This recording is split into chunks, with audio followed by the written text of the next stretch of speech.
The massive window on the bridge of ESS Defiant showed nothing but enemy ships. They filled the black of space like angry red stars, stretching as far as the eye could see. Captain James Miller stood with his hands behind his back, his face showing no fear even though his ship was the last one standing between Earth and total destruction. 3 days ago, there had been 50 ships in Earth's defense fleet. Now there was only the Defiant. The enemy had taken out every other ship one by one, but somehow they hadn't been able to destroy the Defiant. Miller knew why. His ship was special. It was Earth's newest and most advanced ship, filled with technology that even he didn't fully understand. "Captain, they're sending another message," said Tom Walker, the young communications officer. His hands were shaking slightly as he worked at his station, but his voice stayed steady. Miller liked that about him. The kid was scared, but didn't let it stop him from doing his job. "Put it on the main screen," Miller ordered. He turned to face the large display at the front of the bridge as it flickered to life. The face that appeared was alien, but somehow still managed to look smug. The creature had gray skin that seemed to shimmer like metal and eyes that glowed with an unnatural red light. "This is Supreme Commander Racton of the Stellar Empire," the alien said. Its voice was deep and scratchy, like rocks being crushed. "Your pathetic resistance ends now. Surrender your vessel, and we may spare your worthless lives." Miller didn't answer right away. He looked around at his bridge crew, 15 men and women who had fought alongside him for the past week of endless battles. They were tired, but none of them looked beaten. Even after watching 49 other ships get destroyed, they still believed they could win. Miller wasn't going to let them down. "Supreme Commander," Miller said, keeping his voice calm and relaxed, "I have a counteroffer. Why don't you surrender to us? It would save us both a lot of time." The alien's face twisted in rage. "You dare mock the might of the Empire? We have 3,000 ships surrounding your position. You have one damaged vessel." Miller smiled. "Then it seems like a fair fight." The alien commander slammed his fist down on something off-screen. "You have 1 hour to surrender. After that, we will destroy your ship and then we will burn your planet to ash." The screen went black. "Sir," said Lisa Reed from the science station, "he wasn't lying about those numbers. I'm counting 2,847 enemy vessels. They've arranged themselves in an attack sphere around us. There's no way through their lines." "There's always a way, Lieutenant," Miller said. He walked over to his command chair and sat down, thinking hard about their options. The Defiant was humanity's most advanced ship, but it was still just one ship. They had some tricks up their sleeve, but against almost 3,000 enemy vessels. Suddenly, a new voice spoke up, one that didn't come from any of the crew. "Captain Miller, I believe now would be an appropriate time to inform you of my full capabilities." Everyone on the bridge looked around in surprise. They all knew the ship's artificial intelligence, which they called Max, but it had never spoken without being spoken to first. "What do you mean, Max?" Miller asked, leaning forward in his chair. "I am not merely a standard ship AI, Captain. I am an experimental quantum intelligence, and this ship carries technologies that even you have not been briefed about. We were designed to be humanity's last resort, a weapon that could only be revealed when all other options were exhausted." Miller felt a chill run down his spine. "What kind of weapon?" "The kind that turns an enemy's strength against them," Max replied. "The Empire believes they are stronger because they have more ships. They do not realize that every one of those ships is an opportunity for us." The ship's main screen changed, showing complex diagrams and specifications that Miller had never seen before. "When I was activated," Max continued, "I began analyzing every piece of enemy technology I could detect. I have discovered something fascinating. Their entire fleet runs on standardized systems. One code base, copied across thousands of ships. They value uniformity over innovation. And how does that help us?" asked Chief Engineer Marcus Thompson, who had been quietly monitoring his station. "Because, Chief Thompson, I was designed to exploit exactly that kind of weakness. Inside my quantum processors, I carry what you might call a virus, though that word barely describes its true nature. It is an adaptive program that can infiltrate and rewrite any computer system it encounters. And once it enters the Empire's network, it could spread to their entire fleet. Miller finished, finally understanding. He stood up from his chair, new energy flowing through him. How do we deliver this virus? We need to get close to their command ship, Max said. Close enough to establish a quantum link. But there is a problem. At our current position, we would be destroyed by their combined firepower before we could get within range. Miller walked to the front of the bridge, staring out at the sea of enemy ships. They had less than an hour before the Empire attacked. They needed a plan, and they needed it fast. As he watched, he saw some debris from the earlier battles float past the window, and suddenly an idea hit him. "Max," he said, "how good are your stealth systems? The best ever created by human science, Captain. But even they cannot hide us from 3,000 ships actively scanning for us." Miller smiled. They don't need to. They just need to hide the fact that we're still alive. He turned to face his crew. "Listen up, everyone. I have a plan. It's crazy and it's dangerous, and it might get us all killed. But if it works, we might just save Earth and take down an empire in the process." The crew looked at him with a mixture of fear and determination. They had followed him through a week of impossible battles. They would follow him through this too. "What's the plan, sir?" asked Walker, sitting up straighter at his station. "We're going to die," Miller said. "Or at least we're going to make them think we died." "Max, how close do we need to get to their command ship to upload your virus?" "Within 5 kilometers, Captain. Any further, and the quantum link would be too weak to guarantee successful transmission." Miller nodded. "All right then. Here's what we're going to do. When their ultimatum runs out, they're going to attack. We're going to put on a show, make them think they've destroyed us. Then we'll power down everything except basic life support and drift through their fleet like we're just another piece of wreckage, right toward their command ship." The bridge was silent as everyone considered this plan. It was Lieutenant Reed who spoke first. "Sir, if we power down that much, we'll have no shields, no weapons, and minimal life support. If they scan us—" "They won't," Miller said confidently. "You saw how their commander acted. They're arrogant. They think they've already won. Why would they waste time scanning the destroyed ship?" "The plan has a 37% chance of success," Max added, "which, given our current alternatives, represents our best option." Miller looked around at his crew. "I won't order any of you to do this. If we're detected, we'll be destroyed with no chance to fight back. If anyone wants to use the escape pods before we start, I'll understand." One by one, the crew members stood at their stations. No one moved toward the exit. They were all scared. Miller could see it in their eyes, but they were also ready to do whatever it took to save their world. "Very well," Miller said. He walked back to his chair and sat down. "Stations, everyone. We have 40 minutes to prepare for our own destruction. Let's make it convincing." He looked up at the ceiling, where he imagined Max's presence to be. "And Max, I want to know everything about this virus of yours.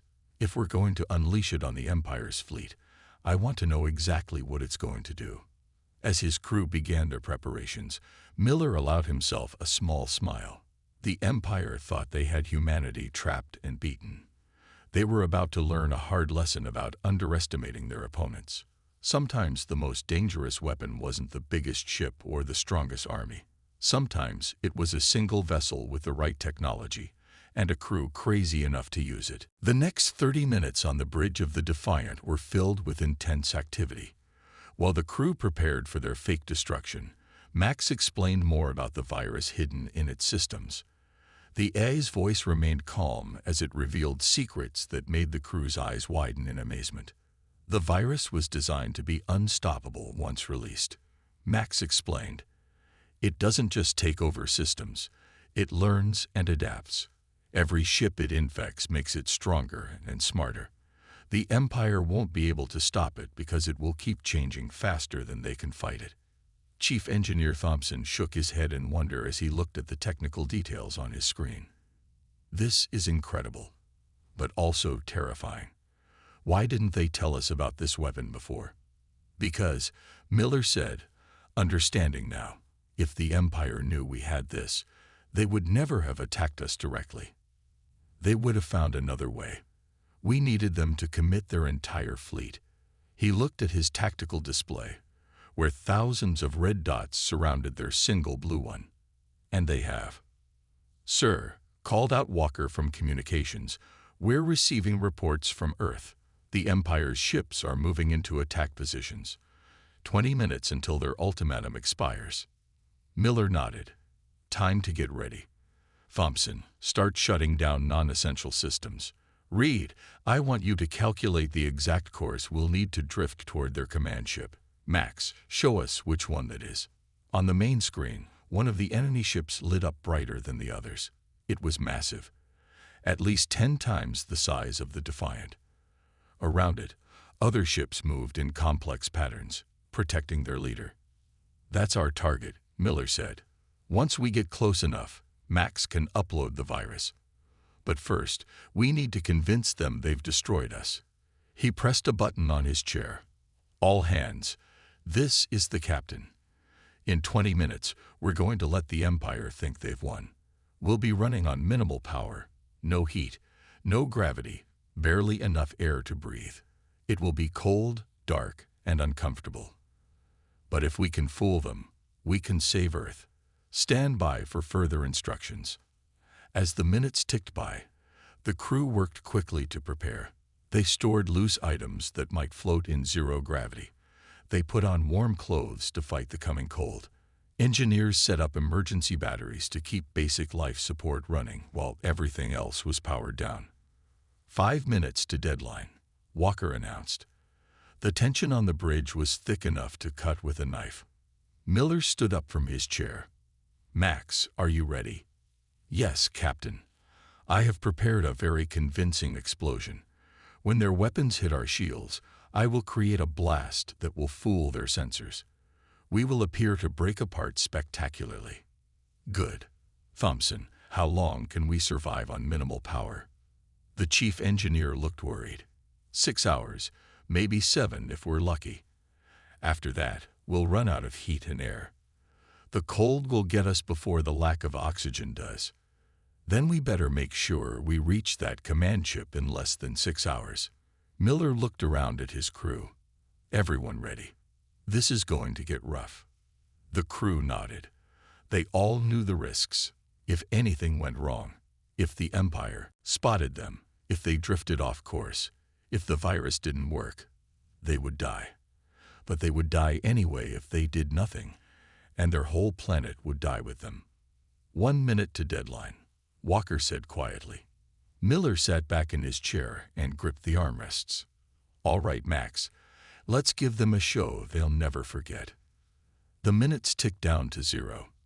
On the main screen, they watched as thousands of enemy ships began to move.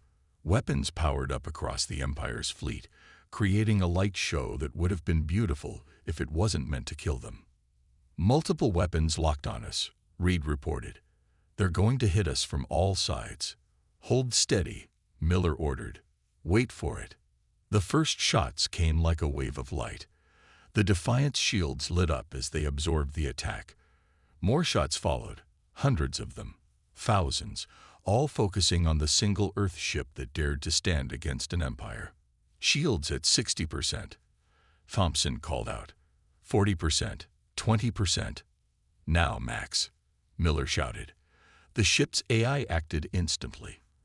As the next wave of shots hit their shields, Max created a massive explosion that looked like their shields failing completely.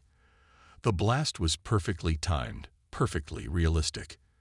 To anyone watching, it would look like the Defiant had finally been overwhelmed by the Empire's attack.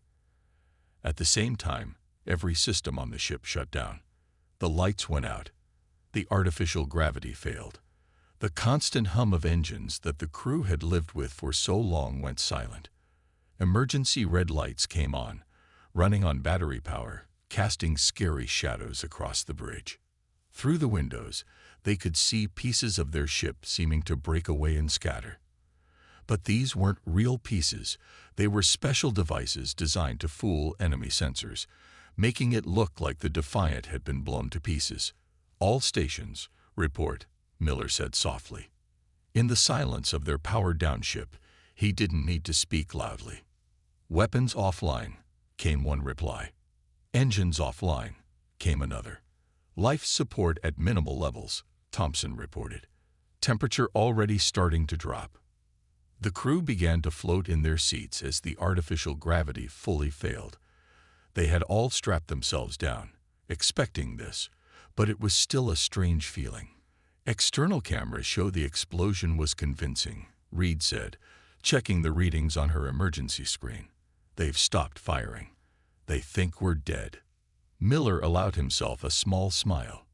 "Good. Now comes the hard part. Reed, are we on the right course?" The science officer checked her calculations. "Yes, sir. The explosion pushed us in exactly the right direction. At our current drift speed, we'll reach the command ship in 5 hours and 20 minutes. 5 hours and 20 minutes, Miller repeated. He could already feel the cold starting to creep in. Without power to the heating systems, the ship would slowly freeze. They would have to endure it, floating in darkness, pretending to be dead, hoping the Empire didn't look too closely at the wreckage. "Sir," Walker whispered, "the Empire is broadcasting. They're celebrating their victory." "Let them celebrate," Miller said. "Pride comes before a fall. And they're about to fall harder than anyone in history." He looked around at his crew, their faces lit only by the dim red emergency lights. "Everyone try to stay warm. Move around if you have to, but be careful. We don't want to create any heat signatures they might detect. And remember, we only have to endure this for 5 hours.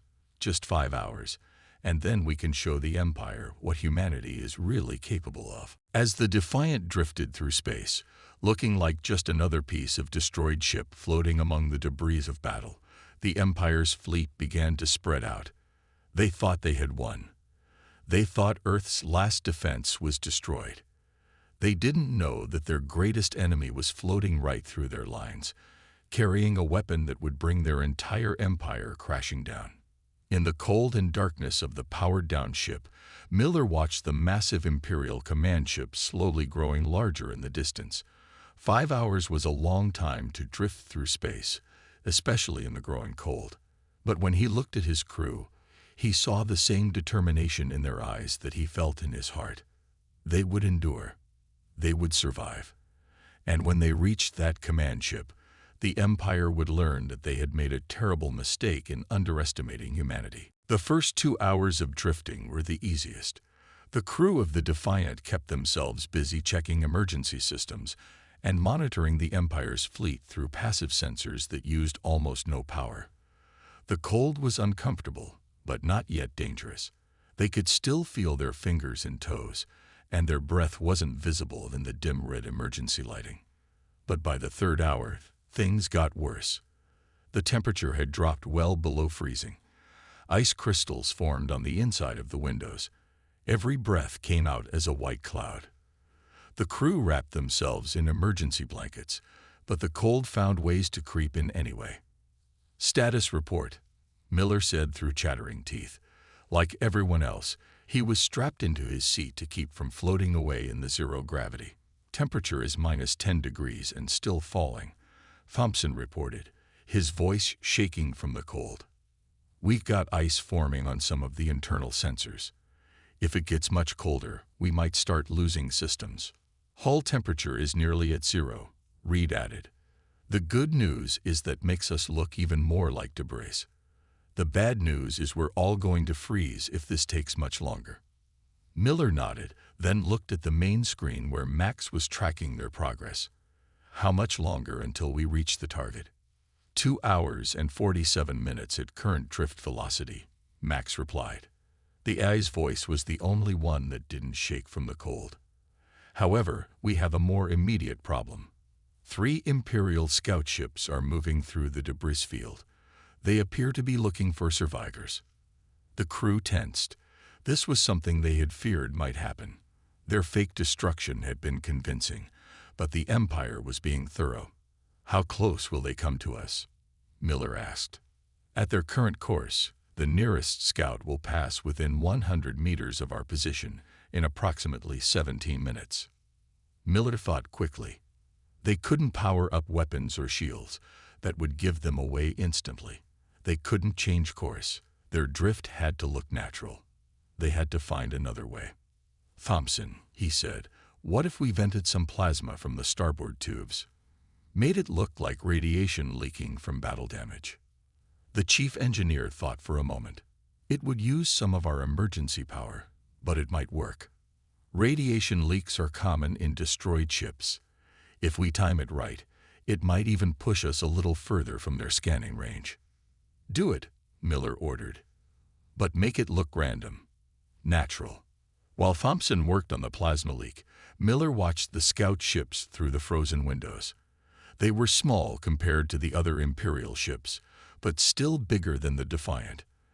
Their sharp, angular designs made them look like predatory birds circling through the debris field. "Scout ship approaching," Max announced. "They are using active scanners." Everyone held their breath. The scout ship grew larger in their view, its scanning beams sweeping through the wreckage. Just then, Thompson activated the plasma vent. A soft purple cloud leaked from the Defiant's side, spreading out in the zero-gravity like glowing fog. The scout ship scanners passed over them once, twice. Miller's hands gripped his chair so hard his knuckles turned white. If they were discovered now. "Scout ship is changing course," Max reported. "The radiation leak appears to have convinced them we are no threat. They are moving away." The crew let out a collective sigh of relief, which turned into white puffs in the freezing air. "Good work, Thompson," Miller said. "But don't celebrate yet. We've still got a long way to go, and it's only going to get colder." He was right. Over the next hour, the temperature dropped another 10 degrees. The emergency blankets became stiff with frost. Every surface in the ship was covered with a thin layer of ice. The crew had to keep moving their arms and legs to prevent frostbite, but even that small movement was becoming difficult. "See, Captain," Walker called out, his voice barely above a whisper. "I'm picking up Imperial communications. They're sending ships to Earth. They're going to start bombing." "They won't have time," Miller said firmly. "How long until we reach the command ship, Max?" 1 hour and 12 minutes, Captain. However, I must inform you that the crew's core body temperatures are dropping to dangerous levels. Even with the emergency power we have left, we may not be able to keep life support running long enough to complete the mission." Miller looked around at his crew. Their faces were pale, their lips turning blue from the cold. Some were shivering so hard they could barely stay in their seats, but none of them suggested giving up. None of them asked to power up the engines and make a run for it. They all knew what was at stake. "We've come too far to fail now," Miller said. "Thompson, divert power from everything except life support and Max's core systems. Shut down every sensor we're not absolutely using. We need to keep the air flowing for just a little longer."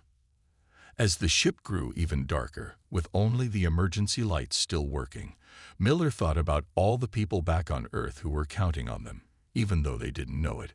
He thought about how the Empire had destroyed 49 other ships, good ships with brave crews, thinking that numbers and power were all that mattered.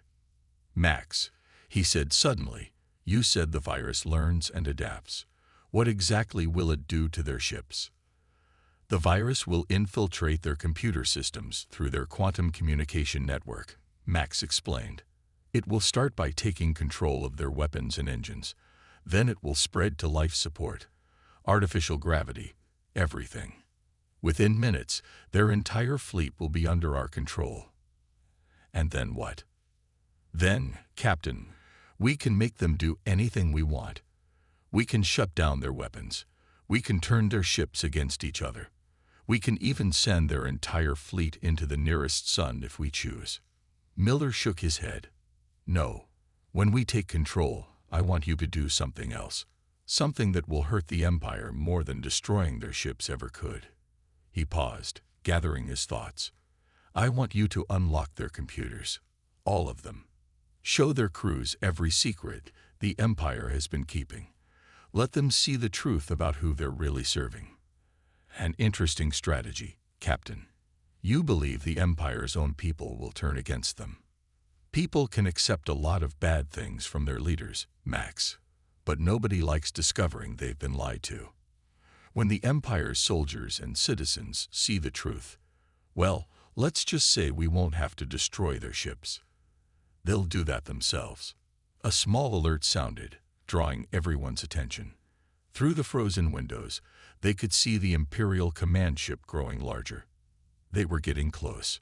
40 minutes to optimal virus deployment range, Max announced. Miller nodded, then spoke to his crew. "Just 40 more minutes. I know you're cold. I know you're tired.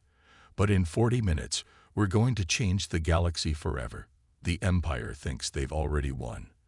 They think we're dead. Our ship destroyed. Our planet defenseless.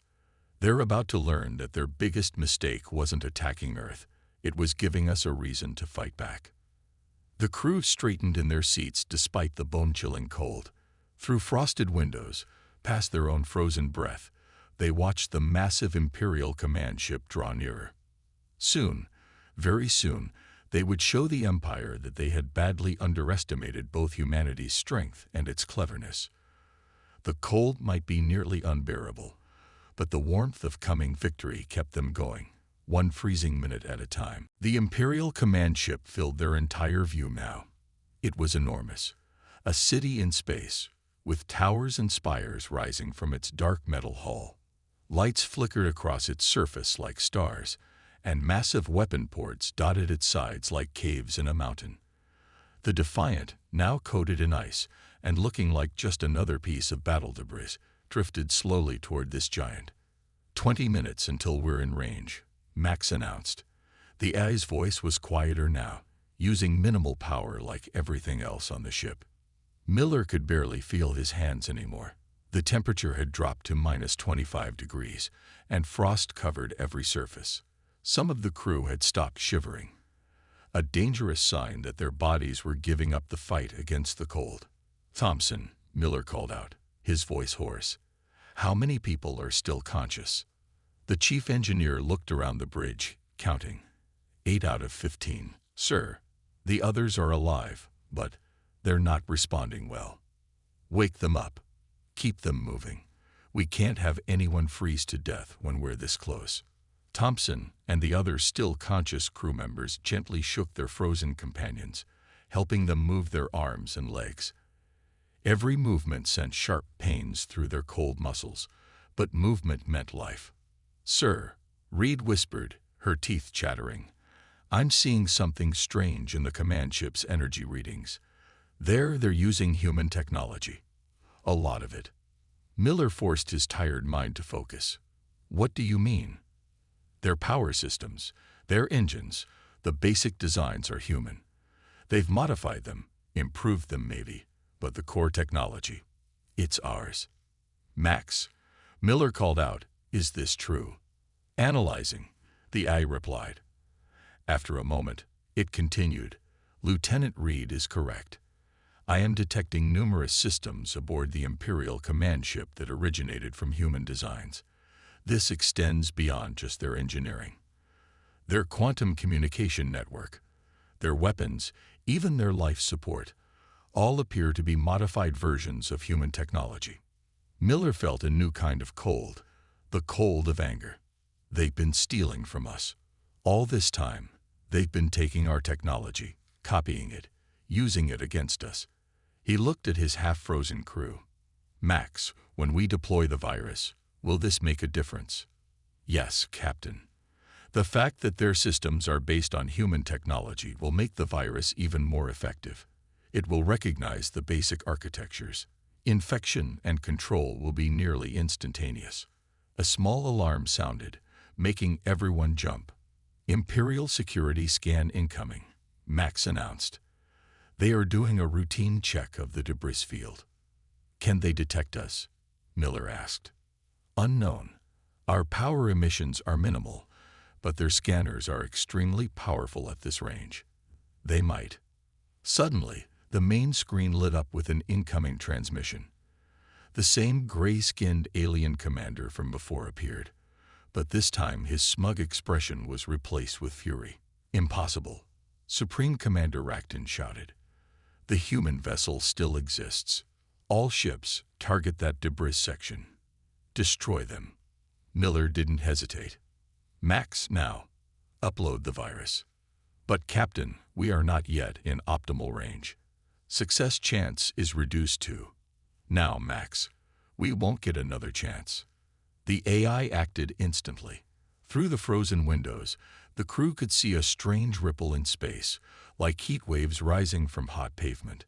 It spread from the Defiant toward the command ship, invisible to normal sensors, but carrying their digital weapons straight into the heart of the Empire's fleet. Virus uploading, Max reported. Imperial ships powering weapons. Impact in 15 seconds. Restore power, Miller ordered. Everything we've got left. The crew scrambled to their stations as systems began coming back online. Ice cracked and fell from consoles as they lit up. The engines hummed back to life, and blessed warm air began flowing from the vents. 10 seconds to impact, Max announced. Virus at 20% upload.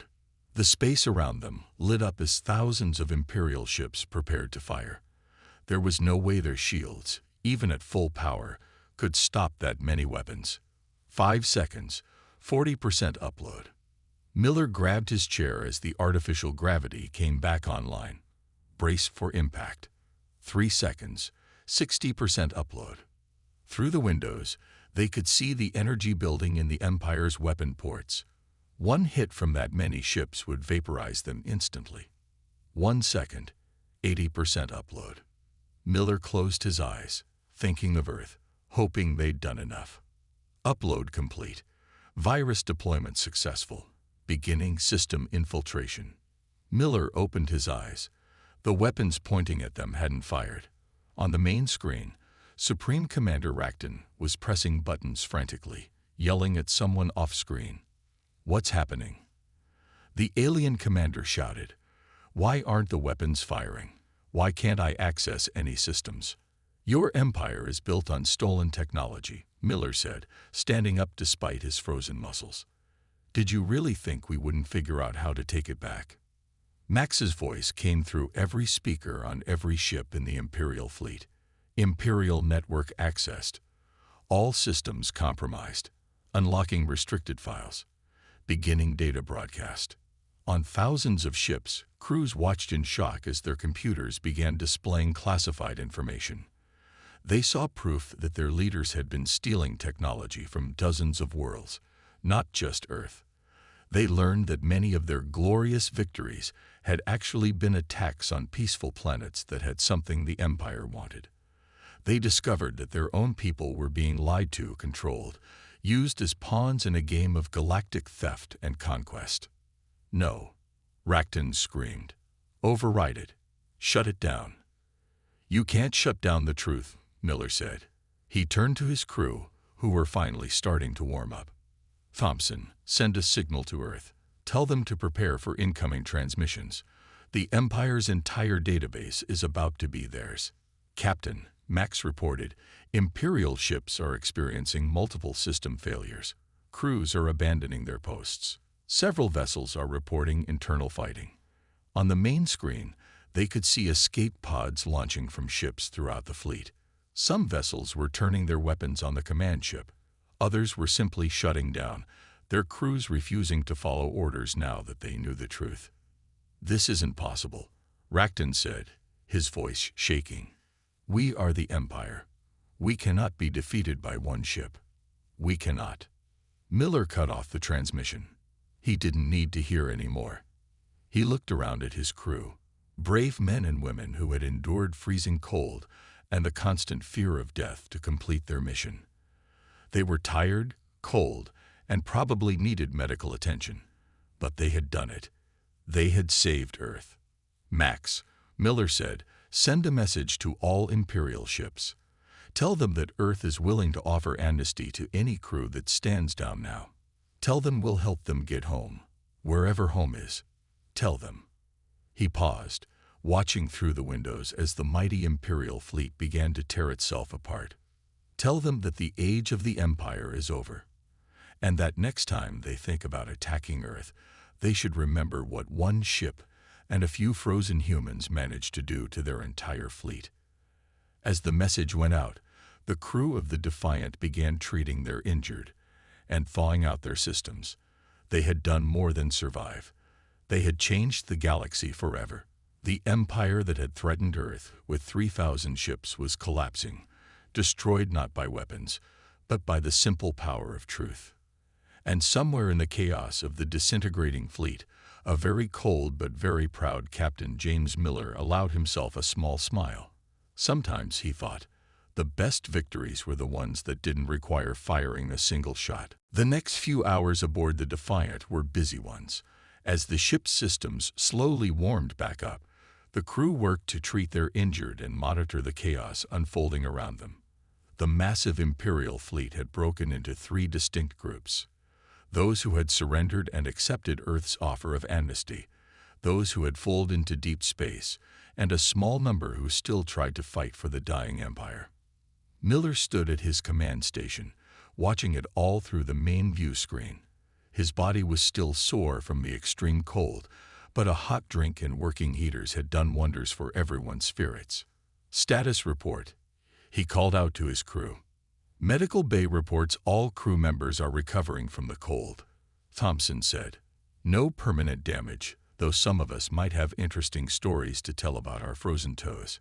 67% of Imperial ships have accepted our amnesty offer," Walker added from his communication station. 23% have fled, and only 10% are still showing hostile intent. But even those ships are having trouble fighting. Their crews keep arguing with their officers. Reed spoke up from her science station, her voice excited. "Sir, you need to see this. I've been going through the Imperial database that Max downloaded. It's incredible. They didn't just steal our technology.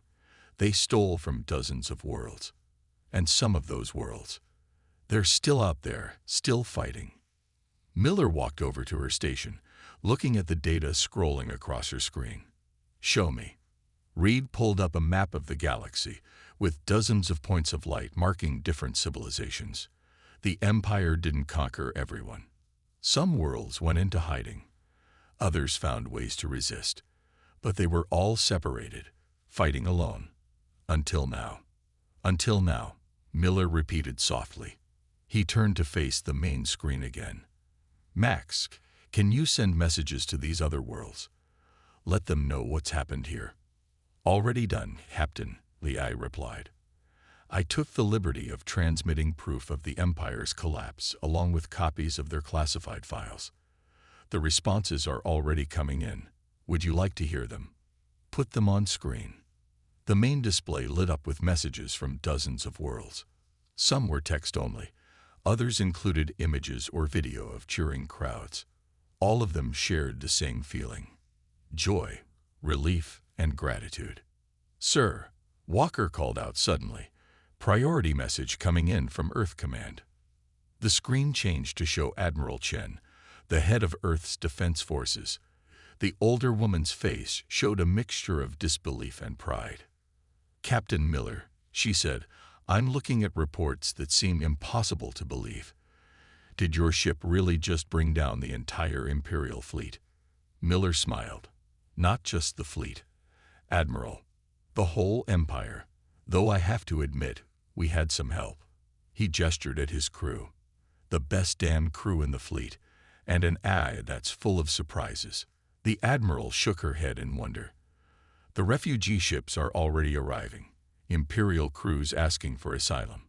They're telling us things about stolen technology, about hidden worlds, about resistance movements we never knew existed." She paused. "You've changed everything, Captain." The galaxy will never be the same. That's good, Miller said firmly. The old galaxy wasn't working too well anyway. Over the next few hours, ships began arriving from some of the worlds that had been hiding from the Empire. They were strange vessels of all shapes and sizes, built by civilizations that had been forced into the shadows. Now they came into the light, ready to help build something new. "Captain," Max said, "I'm detecting a small ship approaching from the remains of the Imperial fleet. It's unusual." Miller looked at the screen where Max had highlighted the vessel. It was tiny compared to the Imperial ships, and its design was like nothing he had ever seen. "They're requesting permission to dock," Walker reported. "They say they have something that belongs to us." Miller thought for a moment, then nodded. "Grant them permission, but keep security ready, just in case." 20 minutes later, Miller stood in the Defiant's docking bay as the strange ship landed. Its hull seemed to shimmer and change colors, like oil on water. When its door opened, two figures stepped out. They looked almost human, except their skin had a slight blue tint, and their eyes were larger than normal. "Captain Miller," one of them said, bowing slightly. "I am Rin, and this is my partner Toll. We're scientists for the Empire, but we never agreed with their methods. What can we do for you?" Miller asked cautiously. Toll stepped forward, holding a data crystal. "This contains all our research, everything we learned from studying your technology. We wanted you to have it back." He paused. "And we wanted to ask for your help. There are many scientists like us in the Empire, people who wanted to create, to discover, not to steal and destroy. You were hoping we might be interested in working together," Miller finished. "Actually learning from each other instead of taking by force." The two aliens nodded eagerly. Miller smiled. "I think that can be arranged. In fact," he looked around at his ship, at his crew, at the mixture of human and alien vessels now floating peacefully in space around them. "I think that's exactly what we all need." Later, back on the bridge, Miller sat in his command chair, thinking about everything that had happened. His crew was tired but happy, knowing they had not only saved Earth, but helped free countless other worlds as well.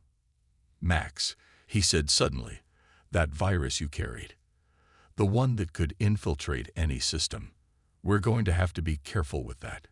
In the wrong hands." "The virus has already been deleted, Captain," Max replied. "It served its purpose. The future should be built on trust and cooperation, not on weapons and threats, even hidden ones." Miller nodded, feeling proud of the AI's decision. "Speaking of the future, what do you think is going to happen now, with all these different worlds coming together?" "Based on my calculations," Max said, "the possibilities are enormous. The Empire forced everyone to be the same, to follow their rules, to use their stolen technology.